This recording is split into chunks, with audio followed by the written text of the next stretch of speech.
মওলা পাক যখন আরো একটু বড় হলেন, তারপরে ওই যে চিল্লা গা দেখছেন ওখানে ওই পাকা ওটা ছিল না, ওটা একটা গুহা, গুহার ভিতরে মওলা পাক ইবাদত করেছেন। কিরকম ইবাদত করেছেন?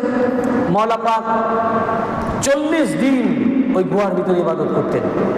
তো ওই ভিতরে যখন মওলা পাক গেলেন ইবাদত করতে, সাথে 40টি খুরমা, খুরমা মানে যেটাকে বলে ছোহরা বলে, আপনাদের দেশে কি বলে? চৌরা।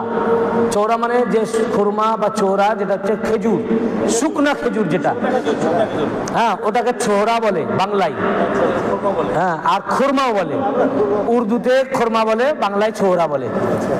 আর ও শুকনো খেজুর, ওই 40 দিনের জন্য 40টা খেজুর নিয়ে ভিতরে প্রবেশ করলেন। আর খাদেমদেরকে বললেন, ওখানে যে পুকুরটা আছে না, বললেন ওই গুহা থেকে ওই পুকুর পর্যন্ত 2 সারি কলা গাছ লাগিয়ে দিতে।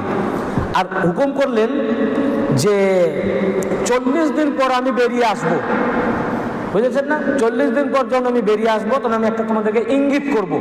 সেই ইশারাটা পেলে যত পশু পাখি এখান থেকে সরিয়ে নিয়ে যাবে এবং তোমরাও সরে চলে যাবে। মওলা পাক বললেন 40 দিনের জন্য এই যে একেবারে চিল্লা, আর ওরা করতেছে কি, বাড়ি বাড়ি গ্রামে গ্রামে ঘুরে বেড়াতেছে।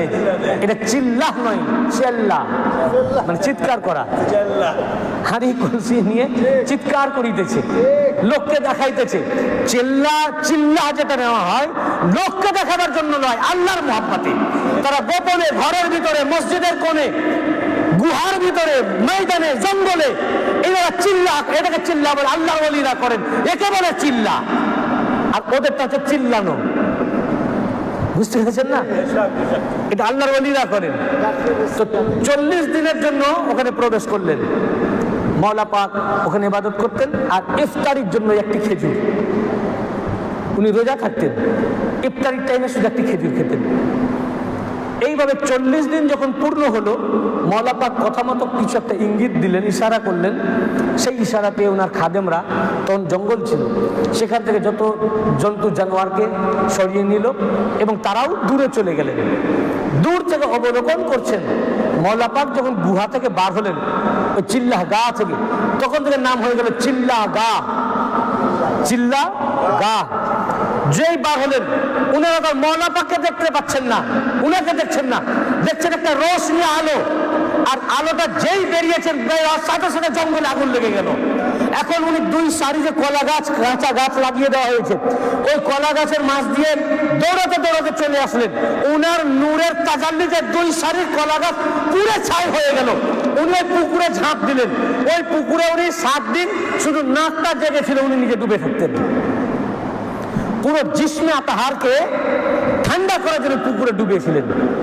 অর্থাৎ ওই আল্লাহর সাথে ইবাদত করতে গিয়ে আল্লাহতে এমন মিশে গেছেন, আসল যে ওনাদের নূর ওটা প্রকাশ হয়ে গেছে।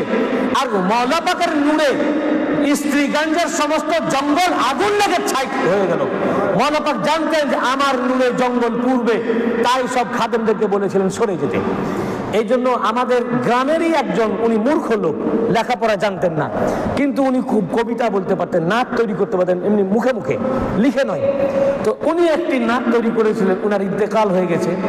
আমাদের সাথে খুব ভালো সম্পর্ক ছিল মওলা পাকের, উনি বড় হুজুর পাকের মুরিদ ছিলেন। তো তিনি একটি নাচ লিখেছিলেন এবং উনি নিজেই গাইতেন খুব সুন্দর সুরে।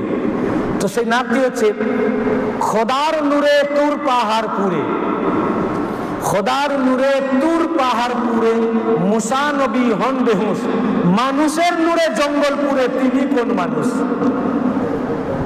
মওলা পাকের জন্য যেদিকে খোদা তাজাল্লি দিলেন, তার একটা 6টা ঝলক মারলেন মুসা আলাইহিস সালামকে, তুর পাহাড় পুরে ছাই হয়ে গেল।